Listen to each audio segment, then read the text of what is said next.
What's going on, guys? This is your boy Agree to Disagree, and today I want to talk about why I created this channel. I created this channel because I wanted to help men become better men, and I found that the best way to become a good man is by embracing your masculinity.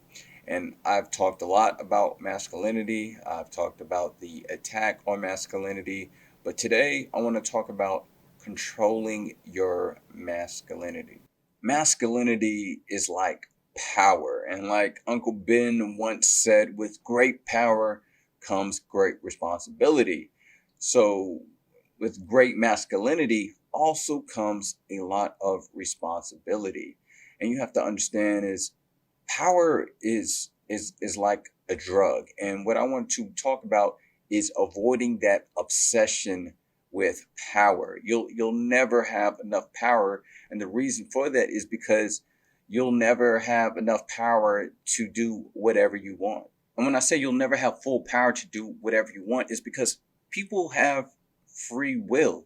You may have the power to buy whatever you want. You may be in a position of authority where you can boss people around, but slavery doesn't exist anymore. There are laws in place to protect employees from being mistreated. And if you mistreat your employees, you may face consequences. But beyond that, you don't just treat people fairly and with respect because you may face consequences. You do that because it's the right thing to do. It shouldn't matter how much you accomplish in life. You should still view your peers as equal human beings who deserve respect. When you start viewing people as less than who you are, that's the mindset that leads to sexual abusers, physical abusers, because they don't see them as human beings. It's just another way for them to exert their power over someone. Literally the worst type of people. When you gain power, sometimes you start to think too much of yourself. You start to think that you're better than the people around you because you have this power. But it doesn't matter how smart you are, how much wealth you accumulate, you will never be a god. If you want people to genuinely love you and respect you, you have to earn it just like everyone else. And personally, I like to remind myself that there is a God, because no one will humble you like God will. Nothing that you will do on this planet will compare to God's work. Which leads me to my next point. Be humble. Don't be one of those guys with his chest pumped out thinking he can do no wrong. You have to be honest with yourself, and that's admitting that you are a flawed individual. Be smart enough to know that you don't know everything. People who are really educated understand how much they don't know. And you may know more, or you may be smarter than the people around you, but that doesn't mean that you have all the answers. There's always going to be someone who's smarter than you in an area. There's going to be someone who is better looking than you. There's going to be someone who's a stronger, someone who has more money, and that's okay. That doesn't mean that you can't think highly of yourself, but we all have our struggles, we all have our weaknesses, and we all have our flaws. Humble yourself. The next trait I want you to avoid is this obsession with dominance. Now, if you're running a business or playing a sport, then yes, dominance is the key so you can be the best. But when we're talking about interacting with people and relationships, you need to remove this need to assert your dominance over them. I hear a lot of guys talk about how I'm an alpha male and my woman operates on my time. Dead all that. It's not even necessary. The only thing that you are proving is that you can control a weak mind. Real men get people to follow them by being a person of inspiration and admiration, not by exerting their force over someone or bossing someone around who is 100% dependent on you.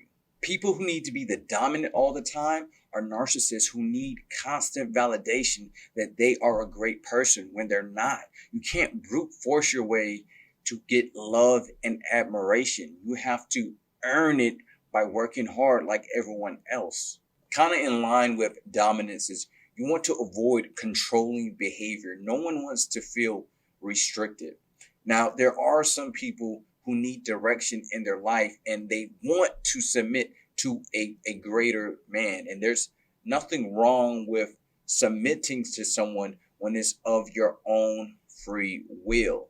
But it is a problem when someone tries to control you just so they can get some type of ego boost out of it. You have to let go and learn to trust people to make their own decisions. And it's okay if their decisions don't necessarily align with yours. Everyone has the right to make their own choices in life.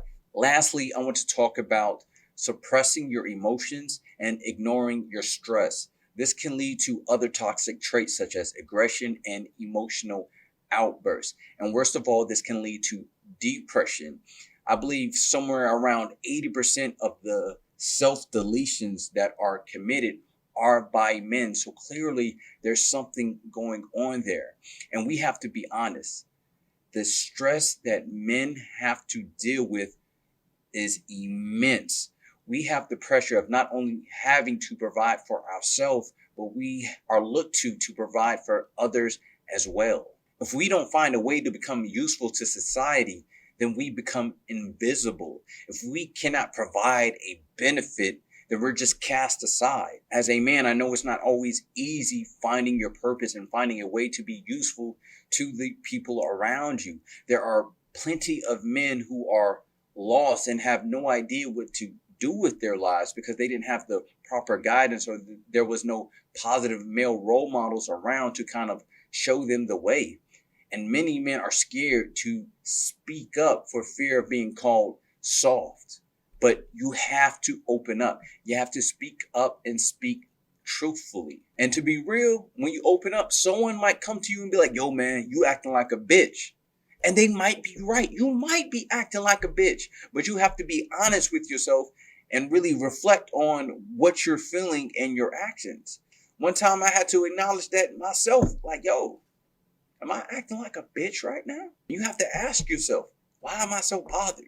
Why am I getting emotional because of this? You have to be honest with yourself and really ask yourself, why are you getting emotional over certain things? Why are certain things getting you triggered? But what it took was an honest conversation with myself to understand that I was overreacting. And what you need is emotional intelligence to kind of understand what you're feeling. And if you don't understand the emotions that are going on inside of you, then maybe you need to talk to someone. And if you don't have anyone to talk to, maybe you should get a therapist. And it doesn't matter who you talk to, but if you're feeling angry, sad, or depressed, it is your responsibility to figure out why. Luckily, I have a good group of friends who will call me out on my bullshit. People who will honestly tell me if I'm tripping, and they'll give me a different perspective on things. And I have to be humble enough to take their perspective into consideration. Now, that doesn't mean that their perspective is right, but it will give me pause to kind of sit back and think like, maybe I am tripping. Like, should I really be as angry as I am right now? Should I really be as sad as I need to be? And it's okay to be angry or sad, but those emotions that you are feeling, you need to tackle that head on. And y'all might not like when I say this, but sometimes talking isn't always the answer, especially for men. Sometimes the best solution for stress is to put your head down and grind. If you're stressed about your job, then get a new job, pick up a trade, go to school, get your degree. See if that doesn't make you feel better about yourself. If your girl is stressing you out, cut her loose. Figure out why you had to settle for a toxic woman in the first place. Focus on yourself. Become a better man. Become a better man so you can start attracting better people around you. You can hit the gym, lift weights, eat healthy, have a talk with God. You don't want to just be healthy mentally, but physically and spiritually as well. Whichever direction you choose to take, don't ignore your stress. Acknowledge them and actively try to find solutions. All right, guys, that's all I got for this one. If you want to see more content like this, go ahead and hit the subscribe button. Let me know what you thought of the video. What points did you agree with? What points did you disagree with? Leave your comments below and let me know what you thought. And if you got anything out this video, hit that like button. This is Agree to Disagree. I'm out.